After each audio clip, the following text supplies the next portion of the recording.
welcome to my little shop here. This is my garage, but I've converted it into a shop, and I know most people don't have the opportunity to do that because they got to store their car, they got to store their junk, but I was lucky enough that I can make this place a shop for my my project, my restoration project. That'll be another video, but for today I want to show you guys my collection of tools, from used to brand new ones. Also, you know, what I plan to get in the future. A lot of times projects are an excuse to buy tools, at least it is for me. So let me show you what I got. Starting off with the bandsaw. This is a used tool that I purchased off Craigslist that has been a great addition to my tool, to my collection, because with this I was able to get rid of my cut-off saw that is very noisy, and the way it cuts is not nearly as nice as this bandsaw. The table saw that also bought used, that does come in handy, mostly for house projects, and that's just kind of stored there in the corner, maybe used as a workbench for him. It's an older compressor. You don't have to get close up with that, but it's an older compressor that I upgraded. That's another thing with tools. Used tools, I buy used tools, and as I get to know them a little bit better, I realize I need a better version of it, or just, you know, a better, bigger version, and I'll upgrade eventually. So with that, actually these three tools are some tools that I do eventually want to upgrade, but for now they do the job. A drill press, it's just bench top drill press, works, not very powerful. Old grinder and wire wheel, also kind of underpowered, but it does come in handy. Now this is a very useful tool. This is called a belt sander, and this one for wood or metal comes in handy, and I really do use this one a lot, although it is underpowered, so at some point I'd like to upgrade to something better. This is one of 3 new additions to the toolkits or the tool collection.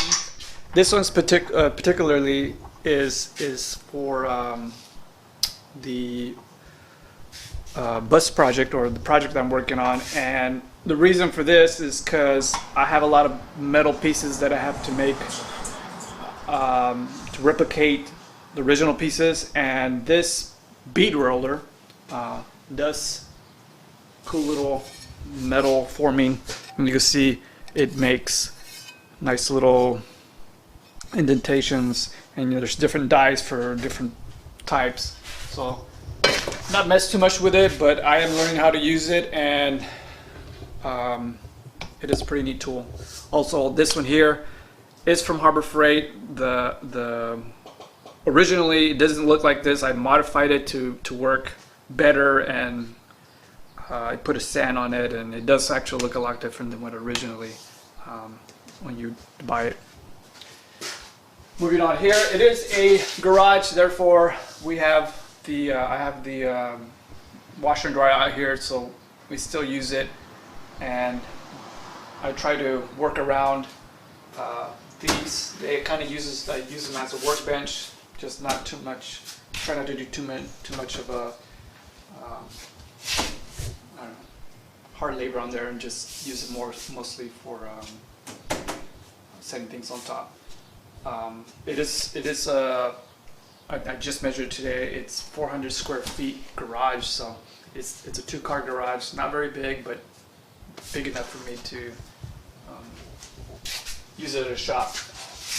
So going over to these are other purchases from Harbor Freight. They're not the best quality, but they do work. Surprisingly, they work actually really good. Starting off with this, a shear. I mean, actually very impressed how well this one works. And although this is only believe it was 18 gauge sheet metal, It actually cuts really good. I'll give you a sample real quick. Look at this. Look at that, like butter. And you know, you really can't beat that. I mean, it's sheet metal, but otherwise I was using a die grinder or a saw to cut it, and it just doesn't cut it straight and smooth and as quiet. So I really love that. Another set of tools are this shrinker and stretcher, or vice versa. So basically what they do is they have tiny little claws inside, and they grab the metal and they either kind of press it together or press it apart. So in this case, it pressing it apart, and it kind of starts curving it, and it gives it that shape. And this one will do the opposite, so it form it the other way. And again, this is for trying to make pieces for the project. And so if I make a little lip, I have to shrink it or stretch it to get the right form.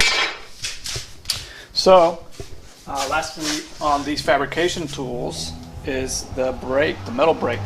This is a very simple version of a metal brake, but it does the job. There's some really nice ones out there, but they do get expensive. This one, for what it does, I guess it's worth it. And now to my most favorite tool when it comes to fabrication is my handy little welder. This guy I had for probably about 10 years. I bought it.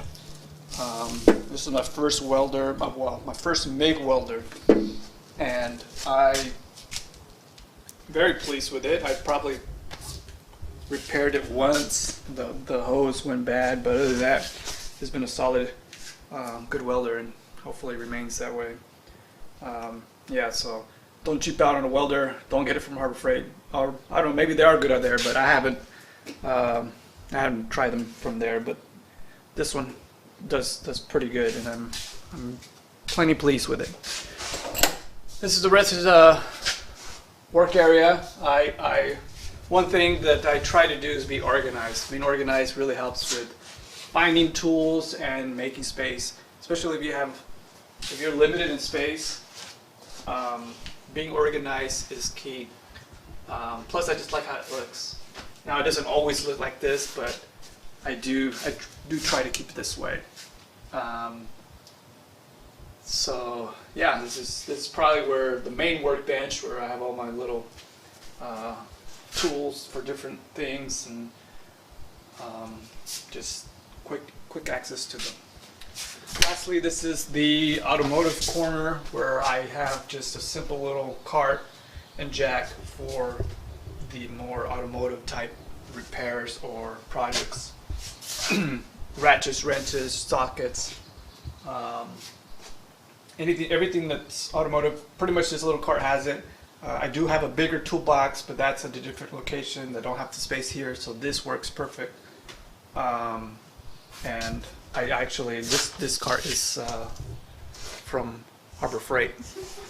Now, I believe in having the right tools, the proper tools, and quality tools. Now, when it comes to storing your tools, you got to choose where to spend your money. And I think spending money on the right quality tools is perfect. So yeah, I'm gonna try to get tools that are being used a lot and have little intricate parts. You want quality stuff. But for storage, I had a label or a plaque for Snap-on. I just threw it on there, but that's probably a poser there. Anyway. Lastly is my compressor. Now this is actually first time I've had something this big. I upgraded from a little 30-gallon to an 80-gallon, and this really helps when it comes to doing fabrication stuff, your little die grinders and all your air tools like these. These are very common bodywork air tools that having a good tank, good compressor with a big enough tank that can handle the capacity comes in handy. And this one is not as quiet as I'd like, but it works for the price. Again, I bought it used, just did a little cleanup on it, fixed a few little things on it, and it works fine. Well, that's it. Thank you for taking a tour of my little garage. Hope you enjoyed it. If there's any more tools, I'll share later. But for now, for my project now, this is what I have, and I find it maybe an excuse to get tools, but who doesn't love tools?